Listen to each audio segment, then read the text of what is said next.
Hey everyone, my name's Chris, and on this channel we talk Kanye West. And today we have some exciting news as Kanye has announced two things. One, he has confirmed God's Country is the name of his next album, which we had kind of known thanks to Arthur Jafa kind of leaking some details about it, but hadn't had the full confirmation yet. And then also that Wash Us in the Blood is a song that will come out today, so Kanye says. Today can mean, I think, within the next 24 to 48 hours. I mean, he tweeted this 4 hours ago. It's currently 3:30 p.m. Central Time, and we still don't have it. So maybe this afternoon, this evening. But when it does drop, you know that Travis and I will be making a podcast on it, videos on it. So we'll have you covered when it comes to information about the song. But I wanted to give a little bit of context over this tweet. Travis went over it a little bit earlier in a video, and I wanted to just dive into some of the more factual context about it, like Arthur Jaffa, where's this video from, what's project number 2 mean. So let's get into some of that. I think it's safe to say for project number 2 or project 02, it seems to be referring to probably Kanye making a second project since he's been reborn. Jesus is King number 1, God's Country number 2. It could also refer to Arthur Jaffa and Kanye working together for a second time. I mean, there hasn't been a first time, but we'll see that Jaffa had actually sampled Kanye or used Kanye for another project. So they could be counting this as number 2. And number 1 is more an informal collaboration. Yeah, so I think that's where the 2 comes from. But let's get into some of the other aspects of it. We were wondering where the video footage was from, because you see this woman looking so empowered, so filled with the spirit. There's like a intensity to her singing that just fits with the idea of Wash Us in the Blood. Like, you imagine blood being such a dramatic thing that you're going to have a dramatic response to it, and that energy is certainly some Yeezus energy. And here Ao Meng had found that it was from a clip, or Arthur Jaffa had actually talked about this, and it's Nothing But the Blood, performed by the Thomas Whitfield Company at the St. Paul Life and Praise Center in Detroit in 1992. And this is the YouTube video. It was done by the New York Times Style Magazine Singapore on set with Arthur Jaffa, and it's a segment called My Favorite Artwork. So here's Arthur saying this is the artist, Arthur Jaffa, 1960s, lives in Los Angeles, and giving a little bit of background about some of the work that he's done. And then here, it was Nothing But the Blood, performed by the Thomas Whitfield Company at the St. Paul Life and Praise Center in Detroit in 1992. And you see here, this is Thomas Whitfield. And then here we have Lateria Wooten as the singer. And it's just a video of Jaffa kind of talking about how much he likes looking at this movie, this footage. This is actually the footage right here. It's 10 minutes long, and it's the whole Nothing But the Blood segment. But he just talks about how you're seeing this point in time of Black culture and Black community and what it was like in this place, the various people, because this operates much like a home movie. So when you hear Jaffa talk about it, it is very highbrow artsy, very postmodern in terms of what he's interested in, and like, is there an author and what makes art, those kinds of things. So you can imagine him and Kanye getting along pretty well. So definitely I'll link those down below if you want to check both of those videos out. And then Arthur Jaffa, just kind of some Wikipedia background info, but he's from Mississippi and grew up into sci-fi and getting into art and artistic expression. He studied architecture and film at Howard University. And we know that 2 of the things that Kanye loves most is architecture and film. Dude's obsessed with movies. Even the message that he put up outside the Gap had movie quotes on it. He referenced loving Tron, the original, and I Don't Know What to Do with My Hands, which is Talladega Nights. Hilarious. He can't get away from movies, but he also loves and adores architecture. So the fact that Jaffa would be into those things is probably huge. I can't imagine the amount of conversation that they just had. Oh, geez. I would pay money to hear those talks. But Jaffa the collaboration with Kanye, or why this collaboration may have come up, his 7-minute video essay, Love is the Message is Death, is a collection of Metropolitan Museum of Art, the Museum of Contemporary Art, Los Angeles, and the San Francisco Museum of Modern Art, and the High Museum of Art. Set to Kanye West's song Ultra Light Beam, the work consists of a series of found images and video clips depicting a range of Black American experiences throughout history.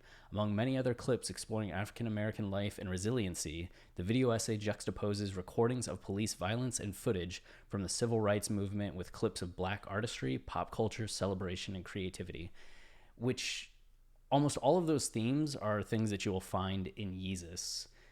When you go back and look at Yeezus from more of a less of a music, I guess, perspective and more of that like artsy literary museum perspective, it's dealing with Black American experiences throughout history, which is why so much of the civil rights stuff comes up, but also why the Shaka and Zulu references start to come up on Guilt Trip, and even why there's a sample on Send It Up that's like Jamaican heritage. Like he starts pulling not just from the Black American experience, but Black cultures outside of America in response to how Kanye's feeling about Black American culture. It's fascinating the layers that he develops with Yeezus, which is a conversation for another time. But it's cool to see the overlap in both Jafa's interests and Kanye's interest on that project, and just Jafa then using Kanye music set to that project. And then he's also worked on music videos for Solange. He had worked with Jay-Z for the 444 music video, and then also Spike Lee. He did something with Spike Lee. Yeah. The thing that I also found interesting is that it said he also grew up watching shows like I Spy and other science fiction programs, which informed his artistic practice as an adult, which is directly seen in his self-portrait, La Rage. I had no idea what that meant, so I looked up La Rage, and that's it. That's the self-portrait, just like Black Hulk, which is really striking and awesome and fits the name La Rage, right? And just kind of in the context of Jafa being an artist that explores Black America, Black American culture, and his response to that state of Blackness in America, the rage is striking and startling and very poignant given where we're at in 2020. So I'm very excited about this collaboration, I guess, in short. And then we've been hearing about God's Country for a little while. The first time it came up was May 22nd, and that's because Jafa kind of leaked what was going on. He said that he had worked on a music video for his new record. It's called God's Country, and this will be like the first single, I guess, off of it. I don't know if I'm supposed to not be announcing it or whatever. I may just be spilling the beans, but yeah, it's from a new record that's forthcoming. I don't know when the album is coming out, but the single, I think maybe sometime next week, maybe, it's not sure, it's not definite, which sounds like the release for anything Kanye does. Maybe next week, it's not sure, it's not definite. But that was when we first kind of heard about it, and Kanye teased his new song, Wash Us in the Blood. So he did it was April. He did the interview with GQ, or the interview with GQ came out, and he had talked about Wash Us in the Blood and had mentioned lyrics for it in the interview. So we knew that there was at least a new song at that point, but people weren't sure if that was the Dr. Dre Kanye project that had been teased in November of 2019, and this would be a song from that. I remembered that... So I remember that it said that Kanye had been recording music in Mexico. That was something that came up from this Wall Street Journal article, which came out in March. So March was when we first had the... Sorry, so many dates. March was when we first had the first clue that there was a new album in the works. And that was from Christina Binkley talking about Kanye having been in Mexico to work on new music. And even Pusha T had said at one point that he was supposed to work with Kanye to finish up a project, but due to everything with COVID, some of that got put on the back burner. But when I was looking up Kanye and recording in Mexico, I found this, and I was like, when was this article from? 2014? What? Kanye West, Kim Kardashian, and their daughter North are currently in Mexico, but the trip is more than just a vacation for West while his wife lounges The rapper has started recording new music. Sources tell E! News that West has taken his production team near Porto Vallarta to work on the follow-up to last year's Yeezus. His whole crew is out there recording, and insider spills his whole music studio was shipped out.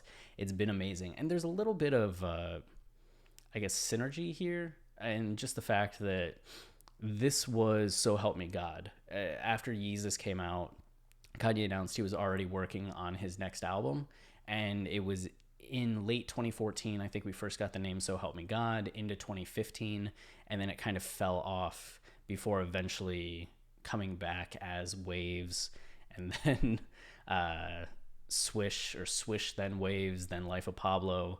But you had those different iterations, and Kanye actually started sending out some of the tracks that were supposed to be on So Help Me God, like Piss on Your Grave, or a couple of the Big Sean songs were initially supposed to be on Kanye's album. And then recently, you have Yandhi, and Yandi's supposed to come out, then gets kind of pushed to the wayside. Those songs kind of get sent out to other people. Like Ty Dolla $ign's about to release Ego Death, which was one of the Yandhi songs.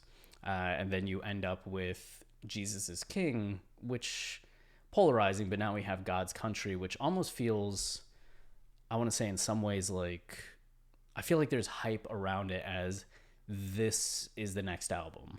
Like Jesus is King was kind of a bit more, I was working on Yandhi, but I want to do this now rather than go down that path. Let me do the laundry, cleanse the palate, clear the palate. All right, now I'm back to do what I was kind of going to do. I don't know if that makes sense, but just hearing that snippet of Watch Us in the Blood, and just this feels like it has a different vibe. Like I feel like Kanye has come off as very focused in these last 6 months, or 10 months since Jesus is King came out, and it just feels like there's a different kind of tension or energy here than there was around Jesus is King.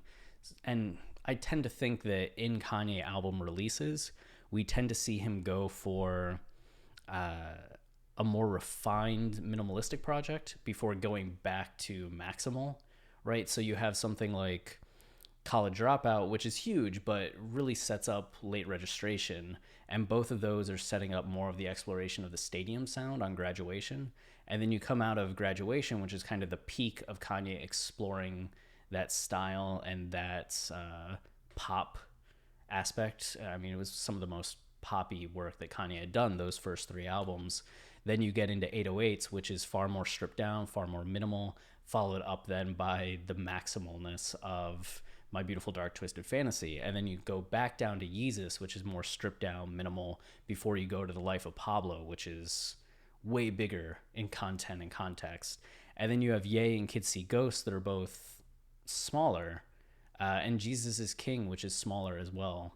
Just kind of Kanye exploring these new sounds, this new style, and maybe God's Country is going to be similarly small, like less than 30 minutes, the way those last 3 albums have. But I just, for some reason, have this sense that he's going to go back to a bigger picture. I could be wrong there.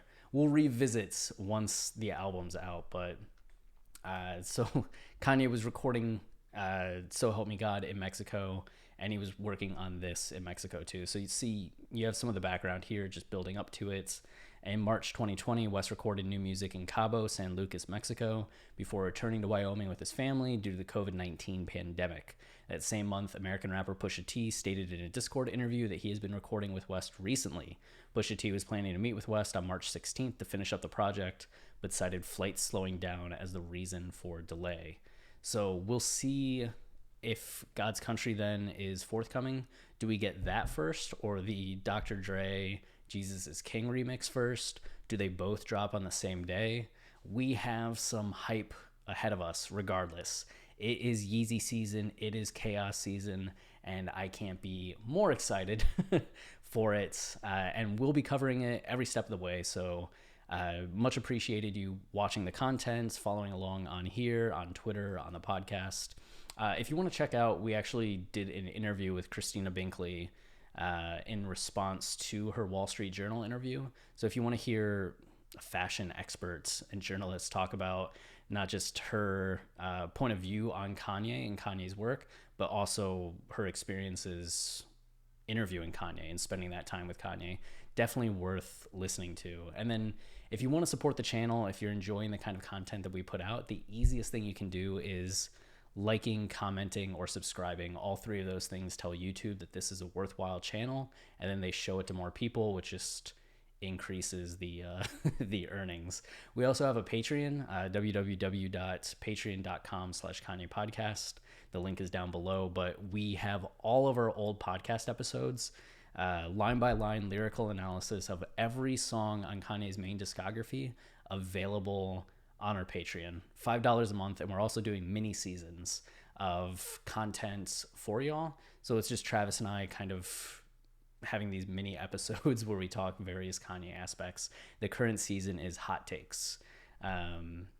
So you can find all of those there, and you can see on our regular feed we have some of the Patreon exclusive content, like our Yikes episode or All Falls Down episode. So those are in rotation, coming back now and then, but we'll pull them back and put other new ones on. So if you want the full thing, Patreon, and then you can interact with us on Twitter all throughout the day at Kanye Podcast. But until next time, I'm Chris. We'll be back soon. Stay wavy, keep it loopy, and man, wash this in the blood, hopefully in a few hours.